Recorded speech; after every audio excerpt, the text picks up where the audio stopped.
Can neutrality exist in an area on the verge of conflict, or is it merely an illusion concealing deeper intentions? As tensions between Iran and Israel rise, the Arab Gulf states have made it their job to convince Tehran of their neutrality. These countries are trying not to lose Iran. However, in the world of geopolitics, can nations stay neutral when nations such as the United States are not natural? How will the Gulf nations maintain their status? Let us find out. In Doha, the Gulf nations assured Iran of their neutrality. But why was this important?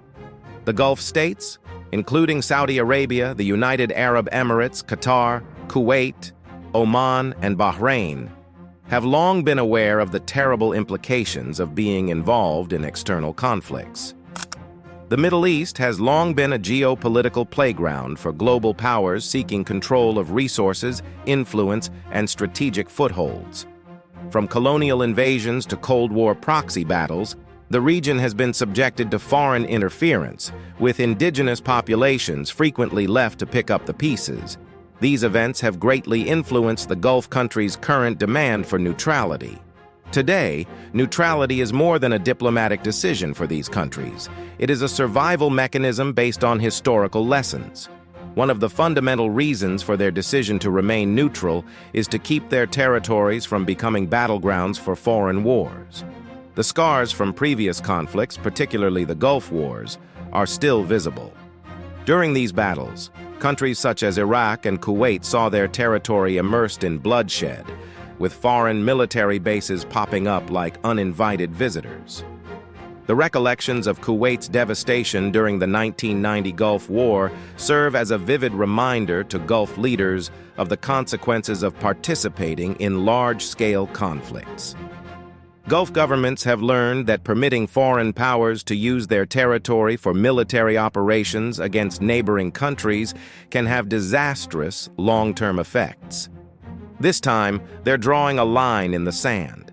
No foreign military will begin strikes on Iran from Gulf soil. This promise to Iran is not purely symbolic. Gulf nations have taken significant steps to indicate their opinion. Diplomatic channels have been widely used to reassure Tehran that the Gulf governments have no intention of aiding attacks on their country. While these nations host U.S. military bases, including the crucial Al Udeid Air Base in Qatar and the U.S. Fifth Fleet in Bahrain, Gulf leaders have clarified that these locations will not be utilized to stage offensive activities against Iran. On the one hand, these countries must retain their security alliances with the West, particularly the United States, which offers critical defense assistance. On the other side, they must ensure Iran that they are not involved in any action against Tehran. From Iran's perspective, these assurances are critical.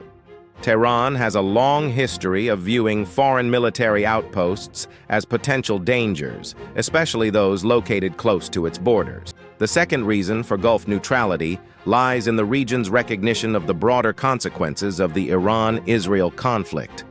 Gulf leaders understand that the stakes extend far beyond the immediate parties involved.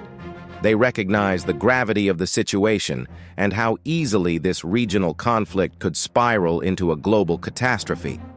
The Middle East has long been a tinderbox, with every small conflict carrying the risk of igniting a much larger fire. The involvement of global powers, whether through arms sales, military alliances, or political influence, often turns these localized conflicts into international crises. Gulf nations are keenly aware that aligning too closely with one side could push the conflict beyond regional borders, potentially triggering a new world war. Here's a reminder to please like and share the video and subscribe to our channel to watch more videos on global geopolitics, the economy, and the changing landscape. Let's continue now. In the Gulf's view, allowing the conflict to escalate on their soil would be disastrous, not only for the region, but for the entire world. The idea that a regional conflict could ignite a global one is not far-fetched. After all, history has shown that small wars can expand into much larger confrontations when global powers are involved. Gulf leaders are not naive. They see the potential for a wider conflict involving the United States, Russia, China, and other global actors who have vested interests in the Middle East. By maintaining neutrality, the Gulf nations hope to prevent this conflict from drawing in additional international powers and spiraling out of control. This approach to neutrality also serves a greater purpose: regional unity. The Gulf Cooperation Council (GCC) nations have made significant efforts in recent years to foster unity among Arab states. They recognize that division within the Arab world weakens their collective bargaining power on the global stage. The Iran-Israel conflict presents a real danger of further fracturing Arab unity.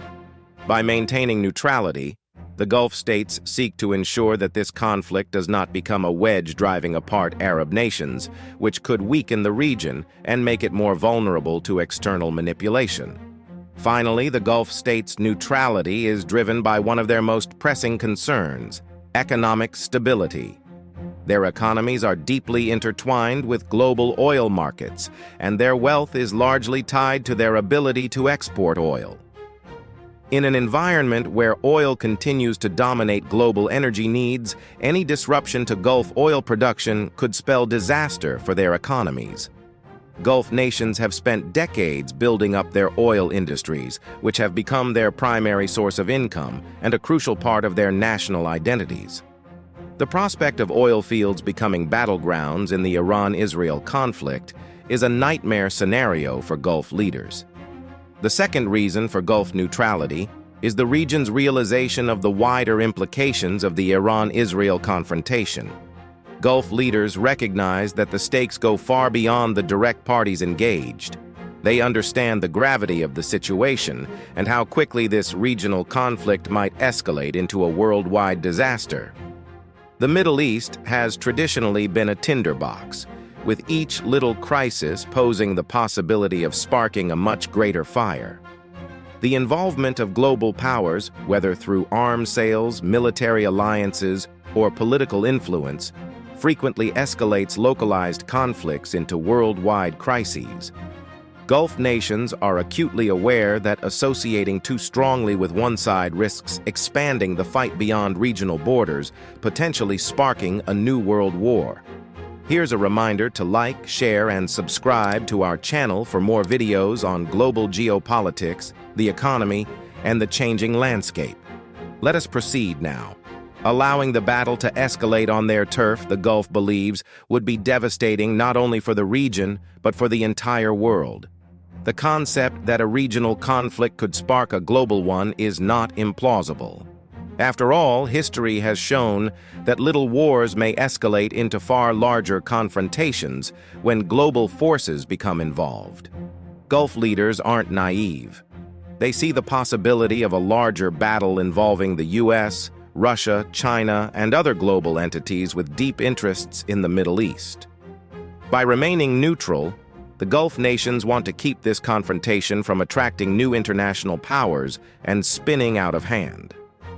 This approach to neutrality serves a larger purpose: regional unification. The Gulf Cooperation Council (GCC) nations have made substantial efforts in recent years to promote Arab unity. They understand that divisions inside the Arab world reduce their collective negotiating leverage on a global scale. The Iran-Israel conflict has the potential to further fracture Arab unity. By remaining neutral, the Gulf states hope to prevent this war from becoming a wedge that divides Arab nations, weakening the region and making it more vulnerable to outsider manipulation. Finally, the Gulf states' neutrality is motivated by one of their primary concerns: economic stability. Their economies are inextricably linked to global oil markets, and their prosperity is primarily dependent on their capacity to export oil. In a situation where oil continues to dominate global energy demand, any disruption in Gulf oil output might be disastrous for their economies. Gulf countries have spent decades developing their oil businesses, which have become their principal source of revenue and an important component of their national identities. Gulf authorities fear oil fields could become battlegrounds in the Iran-Israel clash. They are well aware of the dangers of becoming caught in the crossfire between Iran and Israel, both of which have the military capacity to target oil sites if the crisis intensifies. The 2019 attack on Saudi Arabia's Abqaiq oil processing facility, allegedly carried out by Iran or its agents, provides a terrifying reminder of how fragile the Gulf region's oil infrastructure is. That strike temporarily halted 5% of the world oil supply, causing shockwaves in energy markets and underscoring the Gulf's vulnerability to regional warfare. Given these threats, Gulf states have every motive to remain impartial. They hope that by doing so, they can secure their economic interests while also ensuring that their oil fields remain intact. They understand that any involvement in the fight may result in retaliatory strikes on their oil infrastructure, crippling their economy and sparking a worldwide energy crisis. Neutrality, they believe, is the best way to keep their oil facilities from becoming collateral damage in a broader conflict. But how do the Gulf states hope to keep this confrontation from becoming a worldwide war? The Gulf governments recognize that the confrontation between Iran and Israel is more than just a regional skirmish. It has the potential to spark an even more devastating global battle. These nations are resolved not to be the spark that ignites such a tragedy. One of their key foreign policy principles is to avoid escalation by remaining impartial and not becoming involved in the conflict. Diplomacy is crucial to this strategy. The Gulf states have continuously positioned themselves as mediators in regional conflicts, frequently sponsoring peace meetings and acting as go-betweens for disputing parties. Qatar, for example, has served as a mediator in a variety of issues over the years, including Lebanon's political crisis and negotiations between the Taliban and the United States. This diplomatic track record is critical to their de-escalation plan. By maintaining open lines of communication with all sides, the Gulf states want to de-escalate tensions and prevent the crisis from expanding outside the area. Now, what is at stake if these countries do not remain neutral? For the Gulf states, being neutral is about more than just avoiding conflict. It is also about securing their economic future. Oil is these countries' lifeline, and any disruption in production could have disastrous economic effects. This economic need is one of the fundamental reasons for the Gulf states' strong interest in remaining neutral in the Iran-Israel conflict. The Gulf states are acutely aware of their vulnerabilities. Their neutrality is intended to keep them out of the fight while still protecting their oil infrastructure. However, neutrality does not guarantee safety. Even if they remain neutral, their oil facilities may become targets in the case of an escalation. Iran, for example, has already warned that it may strike the energy infrastructure of countries that it believes support Israel or the West. In addition to the immediate concerns provided by the conflict, the Gulf states face long-term challenges because they rely on oil. The worldwide transition toward renewable energy places pressure on oil-producing countries to diversify their economies. Saudi Arabia's Vision 2030 plan, for example, seeks to minimize the country's reliance on oil by investing in industries such as tourism, entertainment, and technology. However, this transformation will take time, and in the meantime, the Gulf states continue to rely largely on oil earnings. If their neutrality is violated and their oil infrastructure is targeted, the economic ramifications might be catastrophic, not just for the Gulf states, but for the world economy as well. Do you believe neutrality is the best option? Will not taking sides bring an end to this conflict? Why doesn't the West do the same? Let us know in the comments section. Are Gulf countries playing smart? Would you like to see more videos like this one? If so, please subscribe to our channel and press the bell icon next to it. We chose to deliver videos on topics that no one discusses, such as global politics, economics, and expanding power. Thank you for viewing, and until the next video, stay tuned.